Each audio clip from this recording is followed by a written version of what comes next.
अच्छा, मजे का पेपर है क्योंकि इसमें बहुत सारे टफ सवाल एक ही जगह है, ठीक है, बहुत सारे टफ सवाल एक ही जगह है।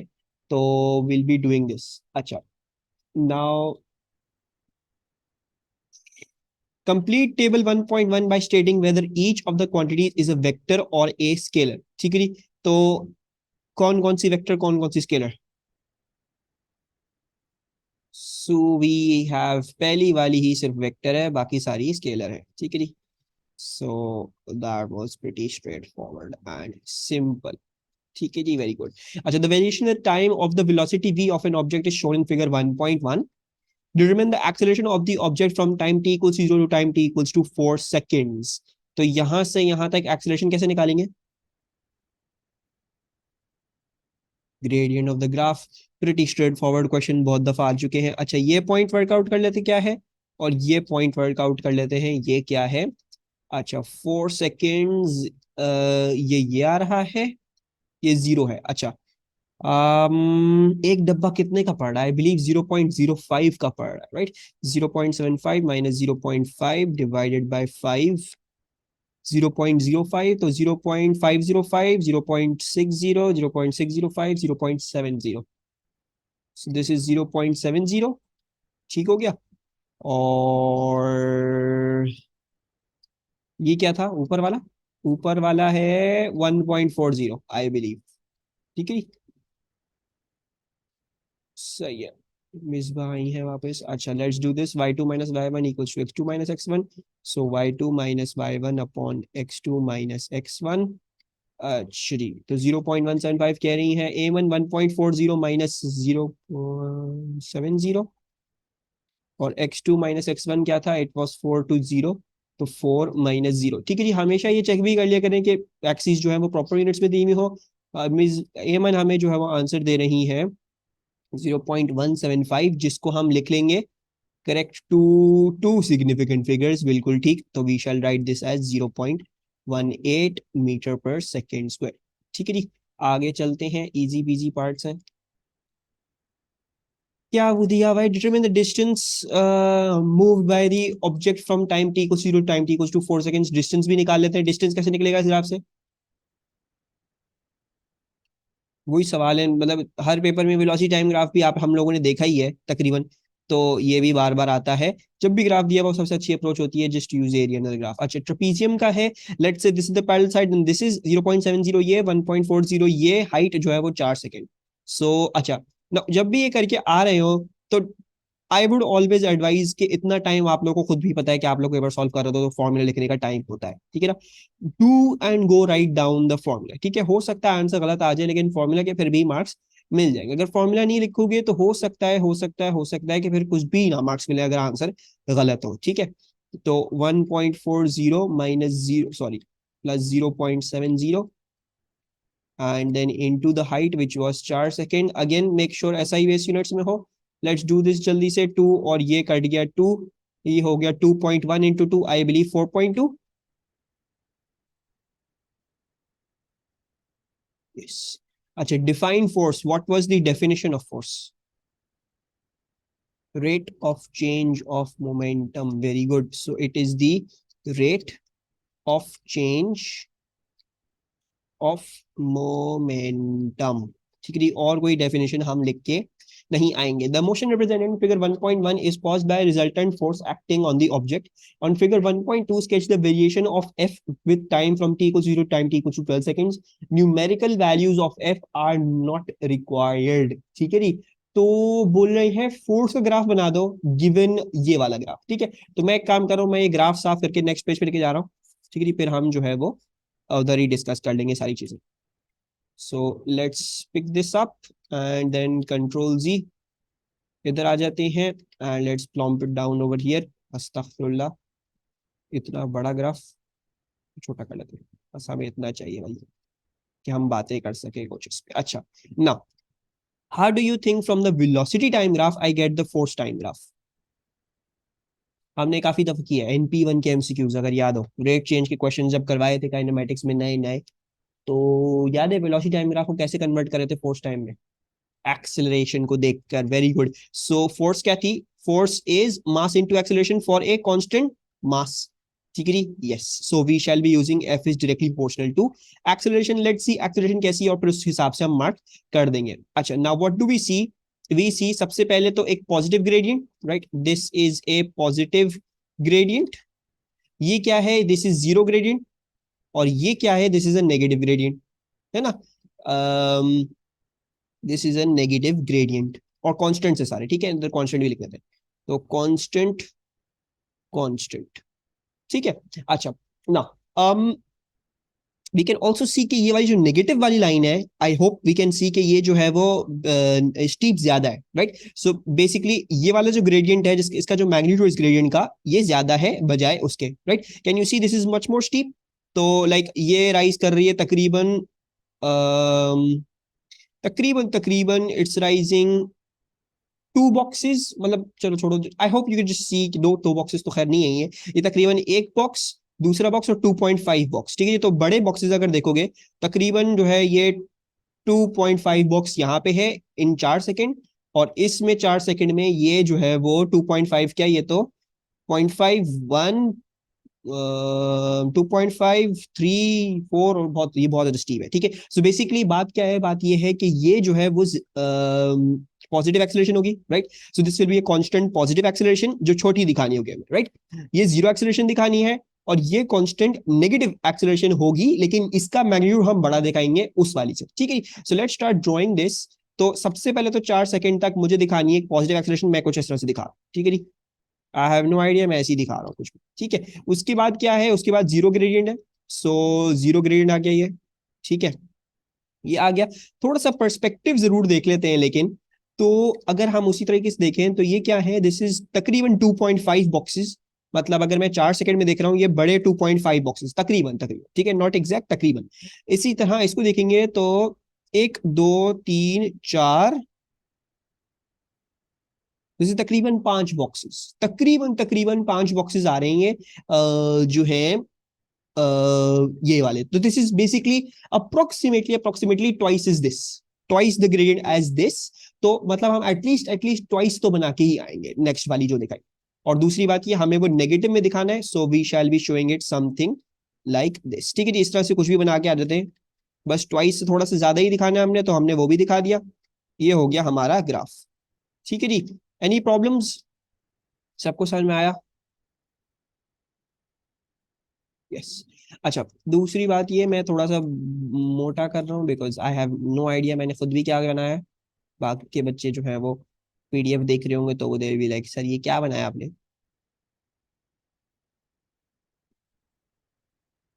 अच्छा, मूविंग ऑन, वो क्वेश्चन हो गया खत्म। State what is meant by work done, what was work done? Force into displacement in the direction of the force. अच्छा, force into distance moved along line of action of force, ठीक है जी, yes. अच्छा, if you write distance भी तो सही है, displacement भी लिखोगे तो भी सही होता है। लेकिन अब लाइक फोर्स का एक ही लाइन हो गई तो वैसे भी वो डिस्टेंस डिस्प्लेसमेंट एक ही बात हो जाएगी, खैर। अच्छा, a beach ball is released from a balcony at the top of a tall building, ठीक है जी। The ball falls vertically from rest, अच्छा रेस्ट से गिरती है, and reaches constant terminal velocity. The gravitational potential energy of the ball decreases by 60 joules as it falls. तो यानी जो इसकी डेल्टा जीपीई है वो है 60 जूल्स, और नेगेटिव में क्योंकि लॉस हुआ है, ठीक है जी। The ball hits the ground with speed of this much and kinetic energy this much, show that the mass of the ball is 0.18 kg। कैसे दिखाएं, मास जो है वो 0.18 आ रहा है, half M V square. So we shall be showing it through kinetic energy equals to half M V square, ठीक है जी। ग्रेविटेशन एनर्जी क्यों नहीं ले रही, क्योंकि हमें हाइट नहीं दी हुई, तो उससे मास भी निकल सकता है। इसमें सब कुछ दिया हुआ है तो वो निकल आएगा, काइनेटिक एनर्जी 23 बोल रहे हैं। हाफ हमें पता है, हाफ क्या होता है, मास हमें नहीं पता, हमें वेलोसिटी दी हुई थी 16, तो हमने 16 और स्क्वायर प्लग इन कर दिया। So this shall be 2 into 23 divided by 16 square, that is the mass. So what is the mass, is it 0.18? 2 into 23 divided by 16 squared, 0.179, yes 0.18 आ गया, ठीक है जी, sure. Calculate the height H of the balcony above the ground, mass आ गया, delta GP ही है, जल्दी से कर लेते हैं। अगेन फॉर्मूलाज जो इस्तेमाल करें वो लिख के आए, ठीक है। Although it might be like 100% clear क्या अच्छा यही लगाना है, लेकिन फिर भी क्या करके आए कि राइट योर फॉर्मूलाज। अच्छा, दूसरी बात ये जिस पार्ट में वो बोल रहे हैं कि लाइक शो दैट, ठीक है, जैसे उसने बोल दी शो दैट, कहा 0.18, अब आपको पता है असल में 0.179 है, 18 नहीं है, ठीक है। तो जब वो शो दैट बोलो तो वैसे भी उठा सकते हो। वैसे भी एएस में यू कैन पिक पुराने वाले पार्ट्स के आंसर्स, बस कोशिश ही करनी है कि जिस पार्ट में बहुत राउंड ऑफ हो गई, जैसे वैल्यू थी फॉर एग्जांपल 0.55 और तुमने उसको राउंड ऑफ करके 1 कर दिया है, तो then pick the 0.55 for the next one, क्योंकि वो बहुत बड़ी राउंडिंग ऑफ आ गई, लाइक बहुत बड़ा गैप आ गया उन दोनों वैल्यूज के बीच में। सो दैट्स दैट, तो थोड़ा सा उसका ख्याल रखना है। वैसे नॉर्मली जो है वो यू कैन कैरी पुराने वाले आंसर्स आगे, ठीक है। अच्छा, और एज क्या आ रहा है हमारे पास, एज हमें निकालना है, what is as coming out as, let's see, 60, 0.18 and then 9.81. I am getting a 33.9789. Yes, 33.9789. ठीक है। अब Aman I believe to use the value 0.179, तो उनका थोड़ा अलग आ रहा है। मिसबा ने जो है वो 0.18 इस्तेमाल किया तो उनका अलग आ रहा है, लेकिन एज आई सेड कि नॉर्मली जब वो बोल दे कि शो दैट कर दो तो यूज दिस वैल्यू, लेकिन अगर करोगे भी तो वो इतना कोई होता नहीं है उसमें, तो वो वैसे भी राउंडिंग ऑफ करते हैं, वो दोनों आंसर्स वही जाते हैं, ठीक है। अगेन टू सिग्निफिकेंट लिख रहे हैं बिकॉज टू सिग्निफिकेंट ये था। Determine the average resistive force. अच्छा, एक और चीज, um we can clearly see 60 joules इधर दिया हुआ है, and that is what I used इधर, ठीक है। ये हमें नजर आ रहा है 1 सिग्निफिकेंट, ये 2 सिग्निफिकेंट नहीं है, ठीक है। अब अगर फॉर एग्जांपल मैं इसको 1 सिग्निफिकेंट करता हूं तो ये कितना हो जाएगा, ये हो जाएगा 30 जूल्स, सॉरी 30 मीटर्स हो जाएगा, which is very very insignificant, मतलब बहुत बड़ा डिफरेंस आ गया, 3 जूल्स का डिफरेंस आ गया, ठीक है। So you will not be going for 30। दूसरी चीज एक बात ये बतानी है कि a lot of the times they will give you values that have infinite significance। infinite significance से मतलब क्या होता है, ऐसे मैं बोलता हूं कि ये 4 नंबर ऑफ डॉट्स हैं, these are 4 dots, ठीक है। या बोलते हैं डायफ्रैक्शन ग्रेटिंग वाली एक्सपेरिमेंट में, भाई आपका फोर्थ ऑर्डर ये है, ये फोर्थ ऑर्डर का एंगल ही आ रहा है, तो वो जो नंबर 4 है वो इन्फिनिट सिग्निफिकेंस का, मतलब ये नहीं, you won't consider as one significance, आप कंसीडर करोगे इन्फिनिट सिग्निफिकेंस, मतलब उसकी सिग्निफिकेंस अनलिमिटेड है, तो उसकी वजह से सिग्निफिकेंस पे कोई आंसर नहीं, फर्क नहीं पड़ेगा, ठीक है। तो जैसे यहाँ पे ये 60 लिखा हुआ है और ये 23 दिया हुआ है हमें, ठीक है जी। तो ये तो इन्फिनिट सिग्निफिकेंस नहीं, लेकिन you also find some things like this. तो 4 डॉट्स बोल रहे हैं, वो बोलते हैं पाए इक्वल्स टू 3.14 इस्तेमाल कर लो, या पाए जो है वो आ गया, तो देन पाए की सिग्निफिकेंस लिमिट नहीं करेगी आपके आंसर को, ठीक है। तो कुछ चीजें ऐसी होंगी which are which you know के अच्छा बिल्कुल एग्जामिनर ऐसे बिल्कुल वो बताता है, मतलब जैसे काउंटिंग नंबर्स हो गए, कुछ हो गए, तो इन्फिनिट सिग्निफिकेंस, उनको देखते हुए आपने कभी राउंड ऑफ नहीं करना अपना आंसर, ठीक है। अच्छा, इधर आ जाते हैं, determine the average resistive force acting on the ball as it falls from the balcony to the ground. अच्छा, नाउ वही पार्ट आ गया, वही चीज आ गई, वर्क एनर्जी पावर के सवाल ही ऐसे आते हैं। आपको पता है डेल्टा जीपीई इतना था, ठीक है, उसमें से आपने काइनेटिक एनर्जी सिर्फ 23 जूल गेन करी, क्योंकि आपने रेस्ट से रिलीज हुए थे 23 जूल, अगर आपकी हिटिंग पे थी तो आपने 23 जूल काइनेटिक एनर्जी गेन करे, उसका मतलब बाकी सारे कहाँ गए, वो सारे रेजिस्टिव फोर्स के वर्क डन में चले गए, ठीक है। So the work done against the friction force equals to 60 का जो हमने लॉस भरा उसमें, और हमें जो गेन हुआ काइनेटिक का वो सिर्फ 23 हुआ, तो इसका मतलब बाकी सारे जो है वो वर्क डन अगेंस्ट फ्रिक्शन में चले गए। 60 minus 23, this is coming out to be 37 joules of work done against friction, ठीक है। किसी को ऐसे नहीं करना हो, किसी को अपनी स्टैंडर्ड अप्रोच से करना हो, किसी को करना हो E input equals to E output, तो उससे भी कर सकते हो। इनपुट क्या था, वो डेल्टा जीपीई थी, आउटपुट क्या था, वो डेल्टा के ई थी, इसमें लॉस हुआ था, इसमें गेन हुआ था। और दूसरी चीज, हमेशा वर्क डन अगेंस्ट फ्रिक्शन कहां पे जाएगी, आउटपुट में जाएगी, प्लस होगी। अगर सब्ट्रैक्ट करना है तो फिर लॉस की तरह उसको ट्रीट करोगे, इनपुट में सब्ट्रैक्ट, ठीक है जी। तो ये आ गया हमारे पास, and then we need to just work out कि हमारा जो वर्क डन होगा वो होगा फ्रिक्शन फोर्स इनटू डिस्टेंस। ये 37 फ्रिक्शन हमें निकालनी है, डिस्टेंस क्या है, डिस्टेंस हमने निकाला 34 मीटर, ये बॉल गिरी है तो डिस्टेंस भी यही होगा 34। So what is the average resistive force working out to be 1.088। अच्छा जी, 1.088 करेक्ट टू टू सिग्निफिकेंट, ये हो जाएगा 1.1। वेरी गुड, इसको देख लेते हैं। State and explain the variation, if any, in the magnitude of the acceleration of the ball in B during the time interval when the ball is moving downwards before it reaches constant terminal velocity. तो हमने जो वो पूरी कहानी थी, जो constant terminal velocity तक पहुंचने तक जो कहानी होती है कि बिल्कुल रेस्ट रिलीज किया तो क्या कहानी होते होते eventually get to constant terminal velocity, हमने वो पूरी कहानी यहाँ पे अब लिखनी है. सो लेट्स सी कि हम वो कैसे लिखेंगे. अच्छा, सबसे पहले तो जब ड्रॉप किया, अच्छा लेट्स जस्ट डू दिस. इसको मैं साइड में इधर ही नीचे जो है वो बना रहा हूँ. लेट्स से कि ये आपका टाइम t इक्वल्स टू 0 था. आपने इधर से बॉल को ड्रॉप किया तो व्हाट डू यू नो कि आपका सिर्फ वेट एक्ट कर रहा होगा नीचे की तरफ. ठीक है जी. The only force acting was the weight. तो इनिशियली फिर एक्सेलरेशन क्या होगी, वो होगी 9.81 मीटर पर सेकेंड स्क्वायर. ठीक है. फिर कुछ टाइम गुजरने के बाद let's say time 0 + t1 something time t1 गुजर गया. तो अब जो है वो क्या होने लगता है, अब ये होने लगता है कि ये जो है बॉल की कोई ना कोई वेलोसिटी आ जाती है नीचे की तरफ because of the acceleration downwards. Weight उसका वहीं का वहीं है, उसको कुछ फर्क नहीं पड़ा, वो वही का वही है. फर्क किस चीज को पड़ा है, एक अपोजिंग रेजिस्टिव फोर्स डेवलप होना शुरू हो गई है which is known as the drag force. ठीक है जी. And then eventually you come into equilibrium. क्यों, बिकॉज ड्रैग फोर्स और वो सब कुछ बराबर हो जाता है. तो let's just say time t equals to 0 + t2. यही डायग्राम है बट नाउ आपकी ड्रैग फोर्स और वो बराबर होगी. ठीक है जी. तो अब हमें ये पूरी कहानी क्या करनी पड़ेगी, we'll have to write this in words over here for this. ठीक है जी. सो दिस ये आ गई हमारी ड्रैग फोर्स और वेट बराबर. So let's write down. अच्छा, तो at time t equals to 0,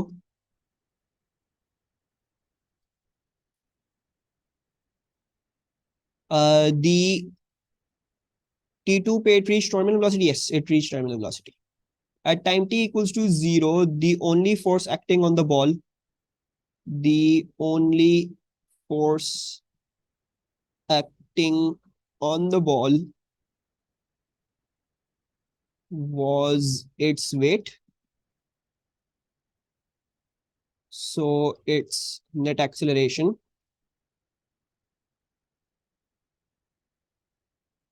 was 9.81 metre per second square downwards. ठीक है जी.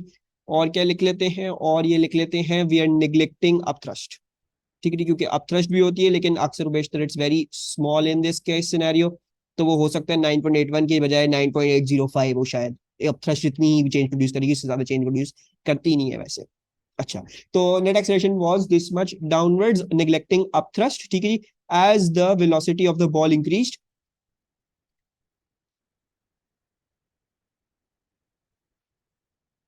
increased a drag force developed on the ball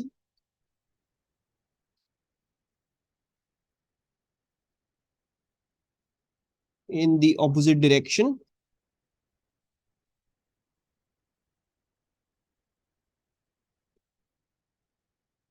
and net acceleration started to decrease, and net acceleration started क्या decrease लिख लेते हैं, and net acceleration decreased. कहाँ तक decrease करी, decrease to 0. ठीक है, decrease to 0, decrease to 0 when drag force and weight became equal.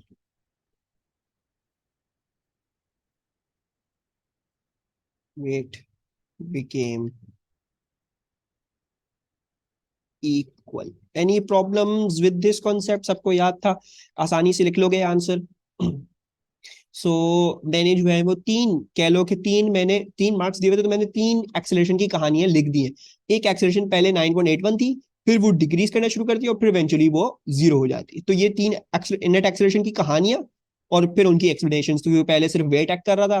दूसरी मैंने अपथ्रस्ट का मेंशन करना इंपॉर्टेंट है, not in this case scenario. जो ड्रैग फोर्स जो ये कांस्टेंट टर्मिनल वेलोसिटी वाली है, it is not as important. तो ये नेग्लेक्टिंग अपथ्रस्ट नहीं भी लिखो तो कोई बात नहीं है. मैंने जब इधर लिखा है सो दैट वो कुछ बच्चे पूछते हैं फिर बाद में कि सर ये अपथ्रस्ट भी तो होती है, वो कहाँ से कहाँ गई, तो वो इसलिए लिखा है कि अपथ्रस्ट लेने की जरूरत नहीं है इस केस सिनेरियो. ठीक है, पानी में होता तो हाँ उस वक्त अपथ्रस्ट बहुत ज्यादा सिग्निफिकेंट हो जाती है. इसमें इस केस में इट्स नॉट एज सिग्निफिकेंट. ठीक है जी. हवा में की अपथ्रस्ट बहुत कम होती है.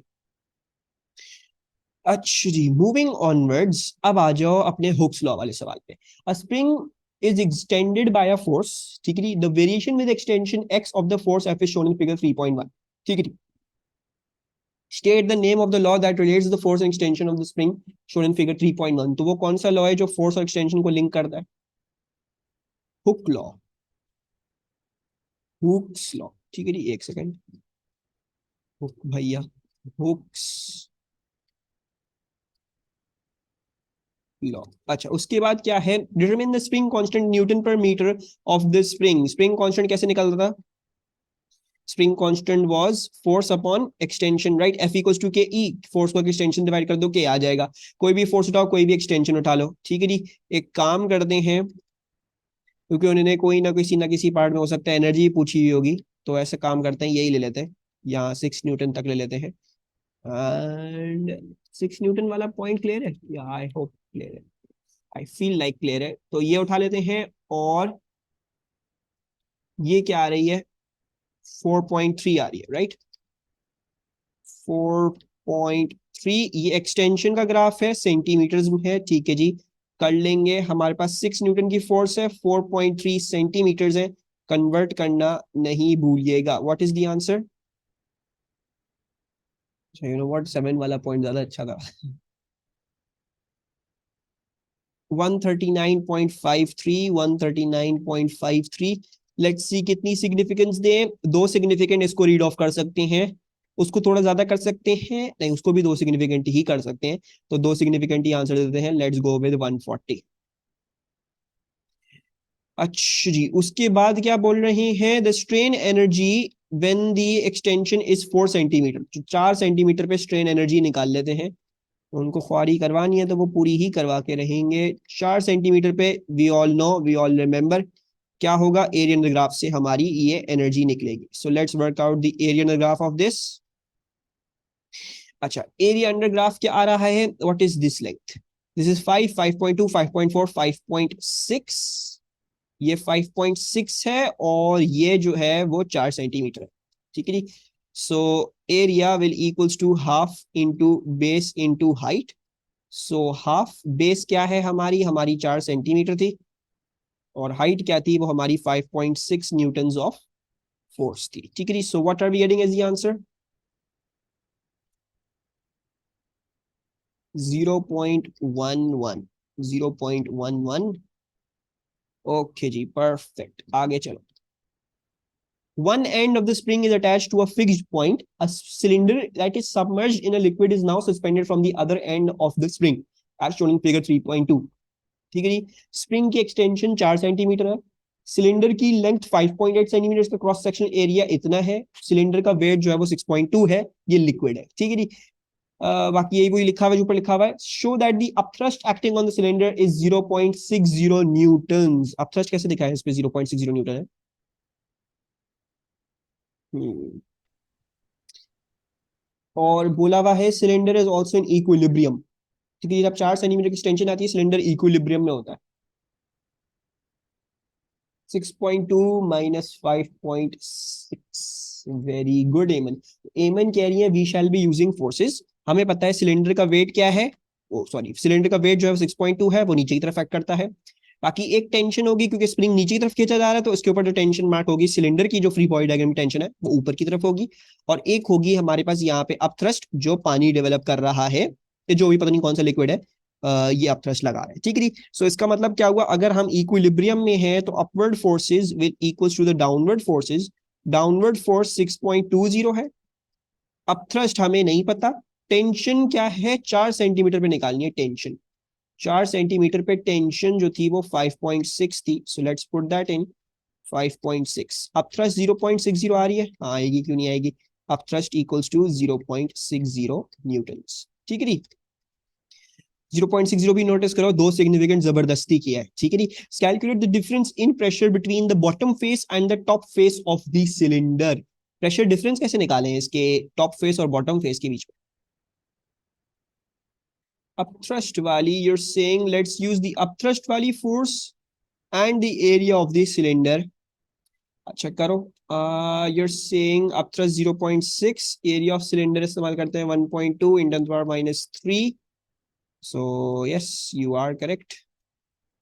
ठीक है, yes you guys are correct, although I am a bit इस पे थोड़ा सा मैं जो हूँ I am not happy with this approach.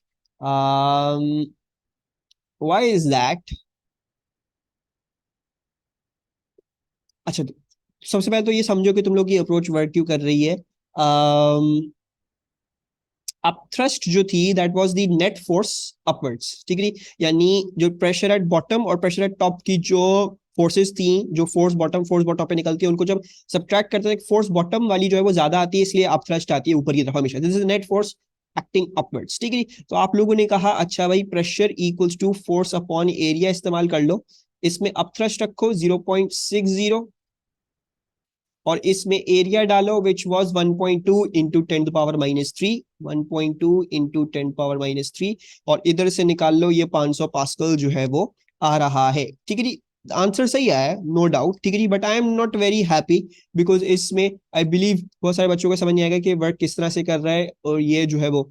तो basically since upthrust is the net force, ठीक है जी, मतलब बॉटम और टॉप का नेट है ये, तो उसकी वजह से भी ये प्रेशर नेट आ गया जो ऊपर और नीचे का सब्ट्रैक्ट होके खुद ही आ गया, ठीक है जी. सो ये इसलिए आया, ठीक है. आई होप यू अंडरस्टैंड क्यों आया ये, बिकॉज हमने जो अपथ्रस्ट लिए वो नेट थी, वो ऊपर नीचे सब्ट्रैक्शन थी, तो प्रेशर भी डेल्टा पी खुद ही आ गया, ठीक है जी. वरना वरना अक्सर बेशतर how do use this formula तब जब कोई फोर्स लग रही थी किसी एरिया पे, ठीक है जी.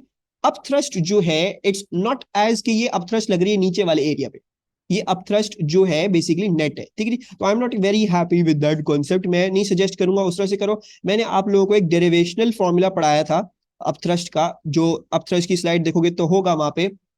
बेसिकली हमने क्या देखा था, हमने देखा था कि there is a certain pressure at the bottom and certain pressure at the top, ठीक है. There is a certain pressure at the bottom जो नीचे की तरफ नीचे सप्लाई हो रहा है, और there is a certain pressure at the top जो ऊपर सप्लाई हो रहा है, राइट.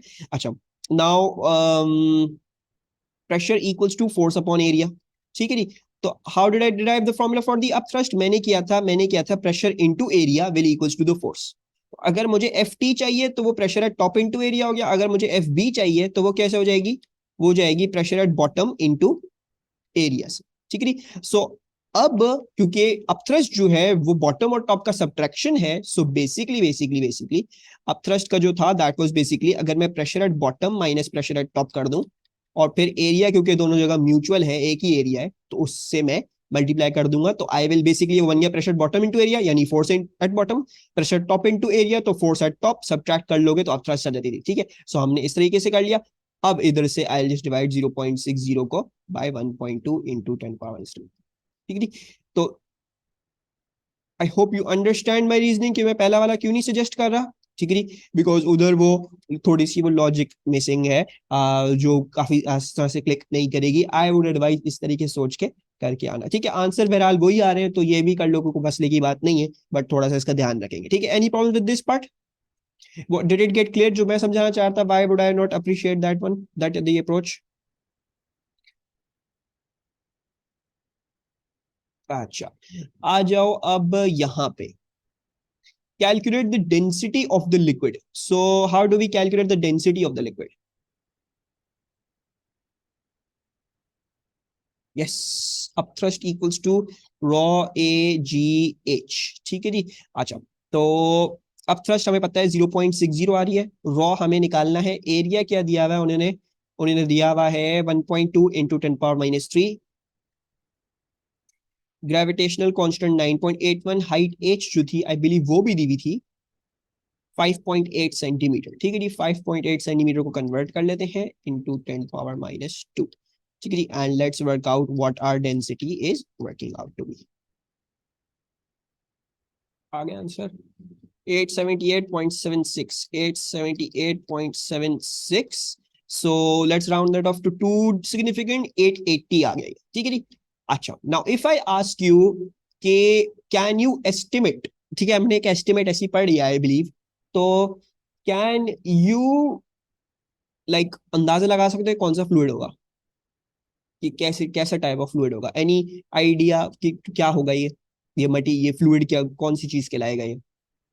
मतलब जैसे पानी और अल्कोहल हो गया और ये हो गया वो हो गए, तो व्हाट कैन यू एस्टिमेट कि ये कौन सा होगा, मोस्ट लाइकली ये कौन सा फ्लूइड है?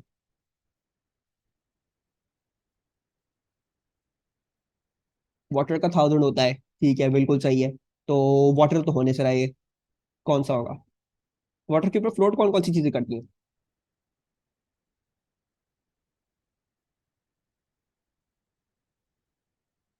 Anything that oil, yes this is most probably oil. ठीक है, तो हो सकता है एस्टिमेट आ जाए। ये बता दे फ्लूइड क्या लग रहा है आपको, एक छोटा सा एक मार्क का सवाल देते हैं, फ्लूइड क्या लग रहा है, तो ये ऑयल लग रहा है हमें, ठीक है नी, and that is a good enough estimate, ठीक है। ऑल्दो आई बिलीव मैंने उधर 780 पढ़ाई है, कुछ और पढ़ाया ऑयल का, पता नहीं क्या पढ़ाया, आई डोंट रिमेंबर, लेकिन it is a good enough estimate. The liquid in C is replaced by another liquid of greater density, density अब बढ़ा दी है। State the effect if any on this of this change on the upthrust acting on cylinder. तो upthrust क्या फर्क पड़ेगा, कोई फर्क पड़ेगा? अगर मैं डेंसिटी बढ़ा दूं तो will I have any effect on the upthrust? Wow, so much. Upthrust भी बढ़ेगा डेफिनेटली भाई, अगर अपथ्रस्ट जो है वो रॉ ए एच जी है, और अगर उसमें से ए एच जी सारे ही कांस्टेंट हैं, क्योंकि सिलेंडर भी वही है, उसकी हाइट भी, उसका एरिया भी, वो जी भी वही, तो अगर रॉ इंक्रीज कर रहे हो तो डेफिनेटली डेफिनेटली अपथ्रस्ट भी इंक्रीज करेगी। So yes the upthrust increases, ठीक है जी। What will happen to the extension of the spring, ठीक है, डायग्राम पे वापस लेके जा रहा हूँ। पूछ रहे हैं एक्सटेंशन को क्या होगा स्प्रिंग की, अगर अपथ्रस्ट इंक्रीज कर गई तो एक्सटेंशन को क्या होगा? Abdul Hadi says decreases, Misba says decreases. Hmm, ये मन अब सोच के जवाब देंगी, क्या होना चाहिए? अच्छा, रीजन ही बताएं क्यों डिक्रीज करेगा?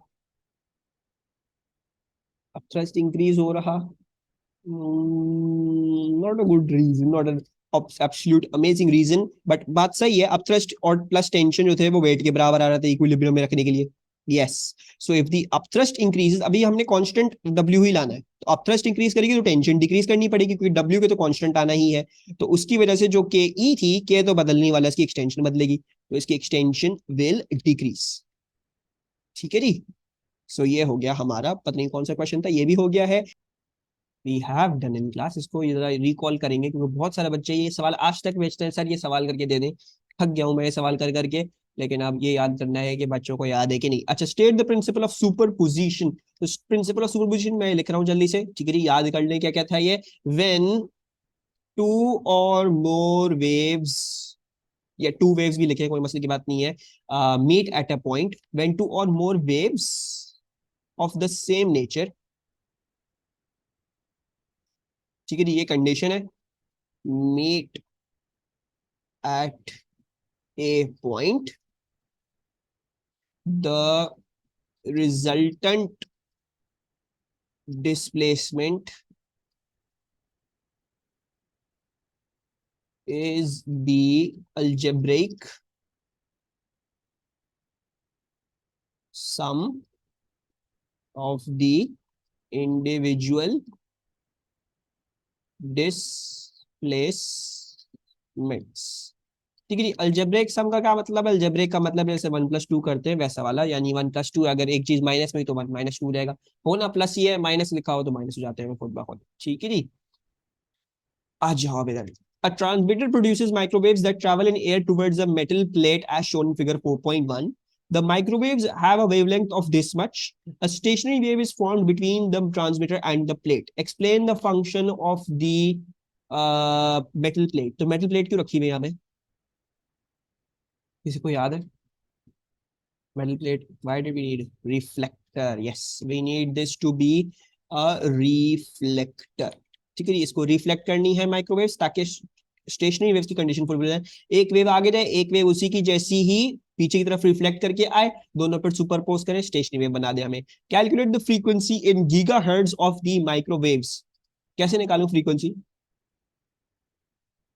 3 मार्क्स का क्वेश्चन, ठीक है, 3 मार्क्स का question, I don't feel like 3 marks कहीं से भी है, लेकिन चलो। V equals to F lambda, ठीक है, एफ लैम्डा है, एफ लैम्डा है, मुझे एफ लैम्डा है यार, V equals to F lambda. अच्छा, तो वेलोसिटी क्या होती है of microwaves, that 3 into 10⁻8। Frequency हमें निकालनी है, लैम्डा हमें 0.040 मीटर्स दिया हुआ है, 0.040 मीटर्स। फ्रीक्वेंसी क्या आ गई, 7.5 इंटू 10⁻9। सो इसको गीगाहर्ट्ज में कितना लिखूं, कौन बताएगा गीगाहर्ट्ज में क्या हो जाएगा आंसर? 7.5, easy easy. तो 7.5 गीगाहर्ट्ज हमने इसको लिख दिया। अच्छा, a microwave receiver is initially placed at position X where it detects an intensity minimum. The receiver is then slowly moved from X directly towards the plate. ठीक है जी, X पे इन्होंने क्या किया, इन्होंने एक ये रखा माइक्रोवेव रिसीवर, इसको इंटेंसिटी मिनिमम मिलता है, ठीक है जी, मतलब इसको मिनिमम इंटेंसिटी का पॉइंट मिलता है यहाँ पे, उसको फिर मूव करते हैं towards the plate. Determine the shortest distance from x of the receiver when it detects another intensity minimum. तो ये इंटेंसिटी मिनिमम क्या है और शॉर्टेस्ट डिस्टेंस क्या होगा, ये दो इंटेंसिटी मिनिमम्स के बीच में। इंटेंसिटी मिनिमम ये कहाँ पढ़ा है हमने, स्टेशनरी वेव से इंटेंसिटी मिनिमम कहाँ से लाएंगे, what are they referring to? They are referring to nodes, very good.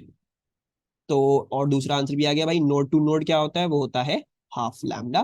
तो उन्होंने लैम्डा तो दिया हुआ था 0.040, ये आ गया 0.020। ठीक है जी, टू सिग्निफिकेंट रखेंगे क्योंकि ये two significant the value. Determine the number of intensity maxima that are detected by the receiver as it moves from X to a position that is 9.1 centimeter away from X। ठीक है जी, तो कह रहे हैं x से शुरू किया, x से 9.1 सेंटीमीटर आगे आ गए, ये बताओ कितने नंबर ऑफ इंटेंसिटी मैक्सिमा मिले। ठीक है जी, मैक्सिमा से मुराद, मैक्सिमा से क्या मतलब, they must be meaning anti nodes, right. तो हमें निकालने हैं कि कितने हमारे पास एंटी नोड्स आ रहे होंगे। ठीक है जी, सो क्या करें, कैसे करेंगे, वेव्स बना के चेक करें। वेरी गुड, ये सवाल लग रहा है याद है बिल्कुल हमें। सो ये हो गई हमारी, लेट्स से ये हमने एक्स से शुरू किया, ठीक है जी, दिस वाज एक्स से स्टार्ट हमारी, ठीक है जी, और ये एक्स पे हमें पता है नोड था। हमने क्या कहा, हमने कहा 0.020 मीटर के बाद एक और नोड आएगा। ठीक है जी, अगर हम इसको सेंटीमीटर में तब्दील करना चाहें, हम सेंटीमीटर में करना है, तो बेसिकली ये हो गया 2 सेंटीमीटर, हर 2 सेंटीमीटर बाद क्या आ रहा है, नोड आ रहा है। ठीक है जी, सो अगर हर 2 सेंटीमीटर बाद नोड आ रहा है तो इसका मतलब क्या हो गया, इसका मतलब ये हो गया कि ये जो है ये 2 सेंटीमीटर दूर है। If this was 0 so then this is 2, this is 4, this is 6, this is 8 and this is 10। ठीक है जी, तो ये आ गए हमारे पास, ये सारे नोड्स आ गए, सब nodes, these are all nodes, node node node node node node node. और फिर क्या करना है, फिर उन्होंने बोला इंटेंसिटी मैक्सिमा ढूंढ लो। अच्छा, इंटेंसिटी मैक्सिमा तो नोड और नोड के बीच में आ रहे होंगे, यानी ये 1 पे आया, ये आ रहा होगा 3 पे, ये आ रहा होगा 5 पे, ये आ रहा होगा 7 पे, और ये आ रहा होगा 9 पे। तो कितने हो गए, 9.1 सेंटीमीटर अगर दूर जा रहे हैं तो कितने एंटी नोड्स हो गए। What should I write my final answer as,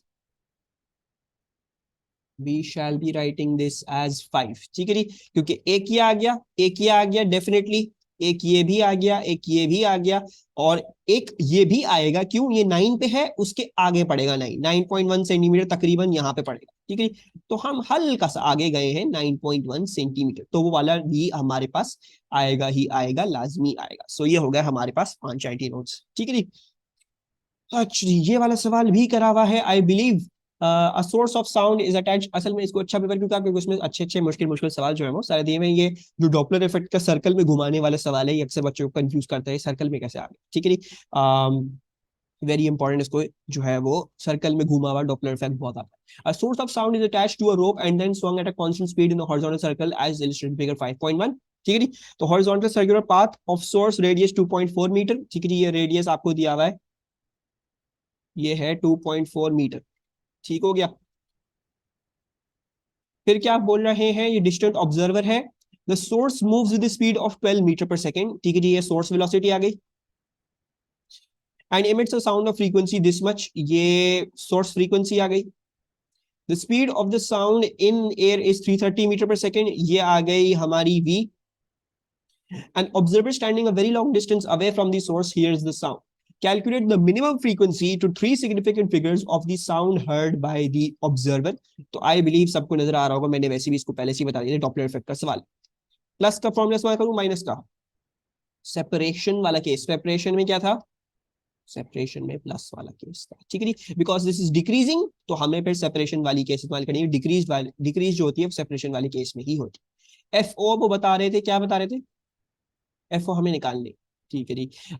we जो है उन्होंने बताई है 330, नीचे भी 330 जाएगा, प्लस वी एस वो क्या था? वो 12 था। और एफ एस क्या था? एफ एस जो है वो 951 था, ठीक है जी। So 951, what is F O working out to be? 918 hertz, ठीक है जी। 79.25, ठीक है से आ रहा है। अच्छा 918 हर्ट्ज तो आ रहा है, इसको राउंड ऑफ कितना करूं? 918 लिखूं या कुछ और करूं इसके साथ? अच्छा सो इधर आ जाती है वो चीज जो समझा रहा था, दिस इज इन्फिनिट सिग्निफिकेंस, ठीक है जी। This is infinite S F जी। ये क्यों? क्योंकि speed of sound in air पहले से हमने मार्क करी है, जैसे 9.81 जी पहले से पता है, तो उसकी इन्फिनिट सिग्निफिकेंस, उसकी सिग्निफिकेंस कभी नहीं कर राउंड ऑफ करी। इसी 330 उन्होंने बताया हुआ ये स्पीड ऑफ साउंड है in the air, this is also becoming an infinite significant value, ठीक है। This will not round off, but sir they want 3, हाँ तो बिल्कुल सही बोला, 918 ही लिखा है, 918 ही लिख दे, 920 राउंड ऑफ नहीं करिए, सिर्फ पूछ रहा था, सिर्फ पूछ रहा था, टेंशन नहीं लो, टेंशन नहीं लो, आपने बिल्कुल सही जवाब दिया। 3 सिग्निफिकेंट ही लिखेंगे because this and 12 be 12.0 3 significant जबरदस्ती उन्होंने करके दिया था। The circular path of the source has a radius of 2.4 meters. Determine the shortest time interval between the observer hearing a sound of minimum frequency and the observer hearing a sound of maximum frequency. ठीक है जी। तो कैसे निकालेंगे वो shortest interval of time जिसमें ये observer जो है ये मिनिमम भी सुन लेता है और मैक्सिमम भी सुन लेता है? The time between a minimum and a maximum. अच्छा where do you think is 918 in this circular path? ठीक है, I am going to mark 4 positions, ये ए है, ये बी है, ये सी है, ये डी है। Where in this circular path do you think he is hearing 918 hertz? 918 hertz कहाँ पे ये सुन रहा होगा? ए बी सी डी पे, कौन से पॉइंट पे? ए एंड सी एट, दोनों A and C. Hmm, maybe if I zoom in the diagram, अब बताओ।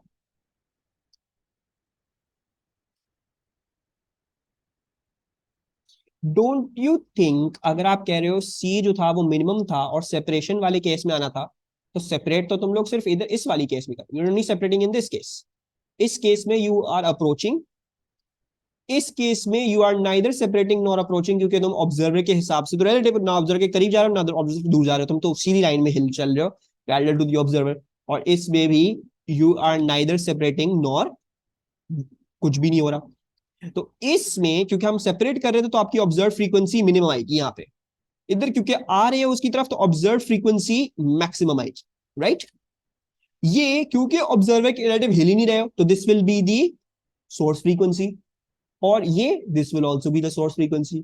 तो बेसिकली अगर मैं इसका ग्राफ बनाने जाऊं, ये भी मैंने क्लास में डिस्कस किया था जब ये सवाल कर रहे थे, तो रिमेंबर दिस कि इसका ग्राफ कैसे बनेगा। Let's say at time T equals to 0 पे तुम यहाँ पे थे, ठीक है, टाइम टी इक्वल्स टू 0 पे तुम यहाँ पे थे, तुम्हारी मिनिमम फ्रीक्वेंसी, फिर तुम उस पे पहुंचे, फिर तुम इधर, फिर तुम इधर, और इस तरह से ये साइनोसोडियल कर्व बनेगा, ठीक है जी। Where this is your F max, this is your F minimum, ठीक है जी। इसको एफ मिनिमम और एफ मैक्स लिख लेते हैं।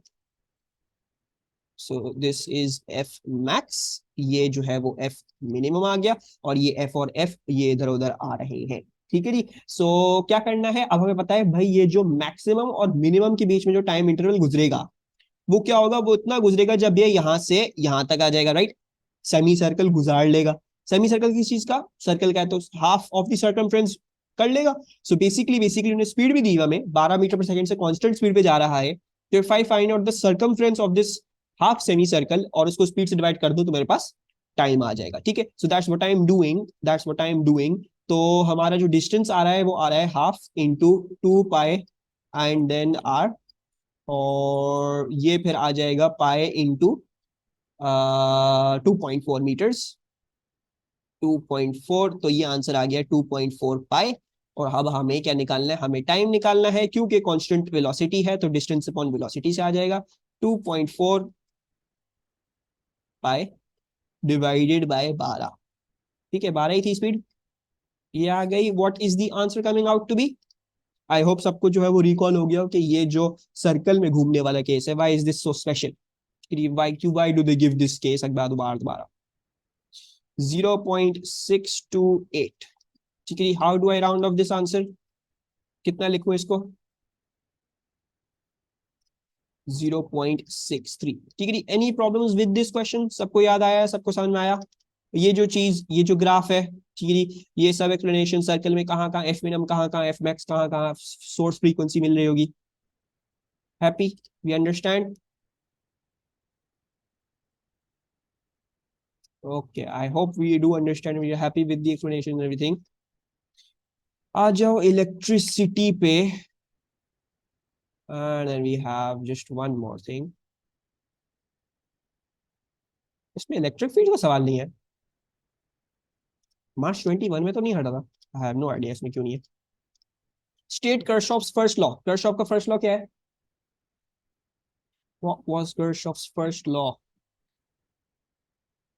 The sum of incoming currents in a junction is equal to outgoing currents. Very good, Misbah. So sum of currents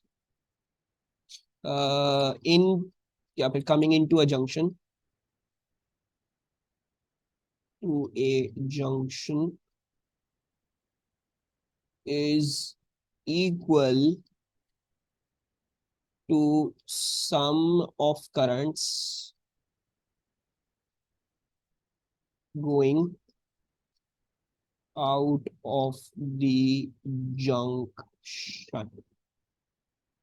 ठीक है जी, लेट्स चलो आगे। A battery of electromotive force EMF 12 volt and internal resistance R is connected to a filament lamp and a resistor as shown in figure 6.1। filament lamp और resistor हमें दिया हुआ है। बोल रहे 3.6 एम्पेयर इधर आ रहे थे, थोड़ी सी पहले बढ़ के 3.6 में अगर 2.1 इधर चल गए तो इधर कितने आ रहे होंगे? How much current do we have going into the filament lamp? We have 1.5 amperes, right? So 1.5 amperes जो है वो 3 पॉइंट्स में से 2.5 2.1 इधर चले गए, 1.5 इधर आ जाएंगे, क्योंकि sum of incoming currents must be equal to the sum of outgoing currents. Examiner क्यों पूछता है पार्ट्स? क्योंकि सब कुछ प्रोग्रेशन में चलता है। अच्छा, the current in the battery is 3.6 amperes, the current in the resistor is 2.1 amperes। the IV characteristic of the lamp shown in figure 6 is, ठीक है जी, ये लैंप की हमें IV कैरेक्टरिस्टिक दे दी है। ठीक है जी, उसके बाद क्या बोलते हैं, उसके बाद ये बोलते हैं determine the resistance of the lamp in figure 6.1। ठीक है जी, रेजिस्टेंस कैसे निकलती थी? रेजिस्टेंस थी वोल्टेज डिवाइड बाय करंट। ठीक है जी, no gradient no nothing ratio था। तो उन्होंने हमें क्या बोला? उन्होंने बोला 1.5 एम्पियर्स फ्लो कर रही हैं, तो एक काम कर लेते हैं, 1.5 एम्पियर्स पे इसकी रेजिस्टेंस देख लेते हैं वो क्या आ रही है। सो 1.5 और ये हमारे पास आ गया 4.4। This is 4.4। So let's work out the resistance, that is 4.4 upon 1.5। What is the answer? मुझे लग रहा है एमन और अब्दुल हादी जो है वो बहुत ज्यादा बोर हो गए।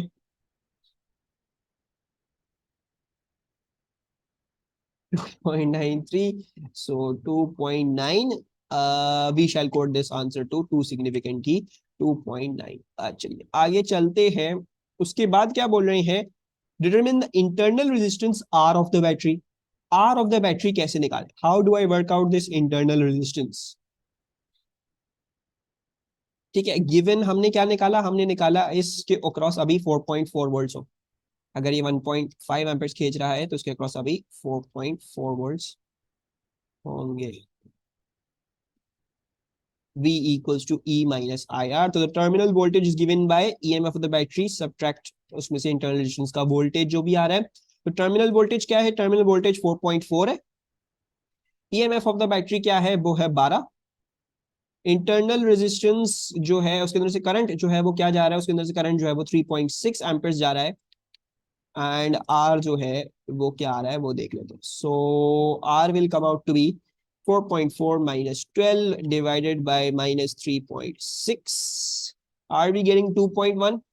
2.111 what's that? 2.111 R equals to 2.1 volts। ठीक है जी, उसके बाद आगे आ जाओ, the initial energy stored in the battery is 470 kilo joules, ठीक है, इनिशियल एनर्जी ये थी। Assume that the EMF and the current in the battery do not change with time, यानी जो EMF था बैटरी में और जो करंट उसमें था, यानी EMF 12 और करंट 3.6, ठीक है जी। Calculate the time taken for the energy stored in the battery to become 240 kilojoules.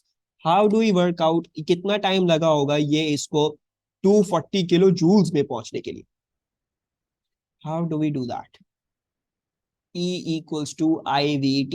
Very good. So energy या फिर basically delta energy will equals to current into voltage into delta time, ठीक है जी। तो time का difference ही ला रहा होगा energy का डिफरेंस, वरना आई वी तो हमारे कांस्टेंट थे। अच्छा, डेल्टा ई क्या है? डेल्टा ई है 470 माइनस 240, सब कुछ किलो जूल्स में है तो कन्वर्ट करना नहीं भूलेंगे। आई क्या था? आई जो था वो 3.6 एम्पियर्स था, वोल्टेज बैटरी का 12 था, टाइम हमें निकालना है what is the delta time. So what is delta T working out to be? So it's working out to be 5324. Abdul Hadi has given us the rounded off answer. भाई ये आ रहा है rounded off 5300 seconds by 2 significant, सब कुछ चला तो 2 significant ही हम चला रहे हैं। 470 2 significant, ये भी 2 significant, ये भी 2 significant, ये भी 2 significant, सब कुछ 2 significant, ठीक है। आ जाओ अब इधर। The filament wire of the lamp is connected in series with the adjacent copper connecting wire of the circuit as illustrated in figure 6.3. ये filament wire है और ये copper wire, ठीक है जी। Some data of the filament wire and the adjacent copper connecting wire are given in table 6.1। ये filament wire की कहानी बताई हुई है, कॉपर वायर की कहानी बताई हुई है, ये चीजें इस तरीके से। Calculate the ratio average drift speed of free electrons in the filament wire upon the average speed of the free electrons in the copper wire. काफी दफा कर चुके हैं, कर लेते हैं। We shall be using the formula I equals to N A V E. V का क्या फॉर्मूला है? वी का फॉर्मूला बन जाता है आई अपॉन एन ए ई, ठीक है जी। Now if I want to find out the average speed in the filament wire upon the average speed in the copper wire, तो क्या करना पड़ेगा? पहले हमें करंट लेना पड़ेगा फिलामेंट वायर में, उसकी एन, उसका एरिया और उसके चार्ज, एंड देन अच्छा, और फिर हमें क्या करना है? हमने डिवाइड करना है बाय इसका। तो बेसिकली इसमें क्या करंट है, फिर इसकी क्या चीज है, इसका क्या एरिया है और इसका चार्ज, ठीक है। अच्छा, नाउ सबसे पहले तो इधर आ जाओ कि हम पहले ये चीज देखना शुरू करते हैं कौन कौन सी चीजें कांस्टेंट है, right. Since they both are in series, तो जो करंट जा रहा है वो दोनों में वही होगा, ठीक है जी। So current is the thing that is constant, उसको तो चेंज करने की जरूरत नहीं है, तो let's just say this is both constant. और ई भी हमें पता है, द एलिमेंट्री चार्ज वो भी चेंज नहीं करता, वो ऐसे ही कांस्टेंट है, ठीक है जी। Let's then start putting in our things. अच्छा, ये हो जाएगा I. N of filament lamp वो दिया हुआ था N, area of filament lamp वो दिया हुआ था area A, and elementary charge E. अब इसको मल्टीप्लाई कर लेते हैं, ऊपर ले जाते हैं इसको। एनसी क्या दिया हुआ है? एनसी दिया हुआ है हमें 2.5 एन। एरिया क्या दिया हुआ है कॉपर वायर का? वो दिया हुआ है 360 ए। एलिमेंट्री चार्ज वैसा का वैसा ही ऊपर, और divide that by the current, ठीक है जी। Then easy peasy current current, N N, area area, E E, सब कुछ ही कैंसिल हो गया, और हमारे पास फाइनल आ रहा है 2.5 into 360, so that is coming out to be a 900, and that is our ratio 900, ठीक है जी। मुबारक हो, बस लास्ट सवाल करना है रेडियो एक्टिविटी का, फिर ये पेपर जो है वो खत्म हो जाएगा इंशाल्लाह। The results of the alpha particle scattering experiment provided evidence for the structure of the atom. The vast majority of the alpha particles pass straight through the metal foil or are deviated by small angles. Result 1 एक ये था। दूसरा वाला क्या था? A very small minority of alpha particles is scattered through angles greater than 90 degree. State what may be inferred deducted from result 1. तो result 1 से कौन सी conclusion निकाल देते हम? Most of the atom is empty space. Very good, Amen. और result 2 से क्या निकालेंगे? रिजल्ट 2 से ये ध्यान में रखें, 2 मार्क्स दिए हुए, ठीक है, तो मोस्ट प्रॉब्ली 2 पॉइंट्स लिखने होंगे। एक तो एमन ने बोल दिया कि न्यूक्लियस इज चार्ज। एमन को ऐसा कैसा charge? Nucleus is positively charge, ठीक है, इसको भी क्लियर करके आएंगे। पॉजिटिवली चार्ज है जब भी वो रिपेल करे थे, वरना नेगेटिवली होता तो फिर वो अट्रैक्ट करते, ठीक है जी। So it was positively charge. दूसरी क्या कंक्लूजन थी फ्रॉम दिस थिंग? 90 डिग्री से जो है वो ज्यादा की deflection, mass concentrated in nucleus. Very good. So most of the mass is concentrated in the nucleus. सबको ये याद आया? किसी को ये तो नहीं चाहिए कि क्यों ये सब निकला, ये सारी assumptions? आई होप याद आ रहा हो कि ये दो assumptions निकली कैसे, ये तीन assumptions कैसे जो है वो इन्फर की जा रही है फ्रॉम दीज रिजल्ट्स, ठीक है? अच्छा, नहीं याद आ रहा तो बताना, मैं फिर एक्सप्लेन करता हूँ. Nucleus radioactive decay a radioactive decay sequence contains four nuclei p, q, r, s as shown. Nucleus s is an isotope of nucleus p. Nucleus s जो है वो isotope है nucleus p का. Determine the number of protons and nucleon number. Proton number nucleon number निकालना है s का. तो how do we work out the proton number and the nucleon number of s? एमन कह रही है 84 प्रोटॉन्स हैं, ठीक है जी. न्यूक्लियन नंबर कैसे निकलेगा? 214. How are you guys getting 214?